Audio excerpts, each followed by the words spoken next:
Hi friends, జీవాల పెంపకం ఎలా మొదలు పెట్టాలి పార్ట్ 1 మన ఛానల్లో వీడియో అప్లోడ్ చేయడం జరిగింది. ఎవరైనా చూడని వారు ఉంటే వెళ్ళి చూసేయండి ఫ్రెండ్స్. త్వరలోనే జీవాల పెంపకం ఎలా మొదలు పెట్టాలి పార్ట్ 2 కూడా అప్లోడ్ చేయడం జరుగుతుంది. అందులో ఉండబోయే అంశాలు ఏమిటంటే, జీవాల పెంపకంలో ఫ్యామిలీ సపోర్టు అవసరమా,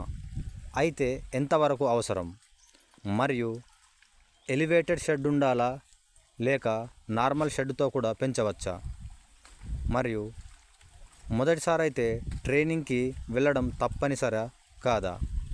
మరియు చదువుకున్న వాళ్ళు జీవాల పెంపకం వైపు వస్తానంటే వారిని ఎందుకంత చులకనగా చూస్తున్నారు, అలా చూడడానికి కారణాలేంటి, మరియు వాటికి వచ్చే వ్యాధులకి మందులు తెలిసి ఉండాలా వద్దా, మరియు తప్పనిసరిగా ముందుగా అవగాహన ఉంటేనే జీవాల పెంపకం చేయాలా లేకపోతే అవగాహన లేకుండా కూడా చేయవచ్చా, మరియు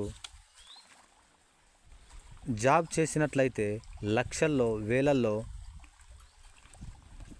సాలరీ వదిలేసి జీవాల పెంపకం చేయవచ్చా, లేదా నిజంగానే జాబ్ వదిలేసి వచ్చి జీవాల పెంపకం చేసినట్లయితే లక్షల్లో ఆదాయం ఉంటుందా ఉండదా, మరియు ఎంత విస్తీర్ణ భూమిలో ఎన్ని రకాలు మరియు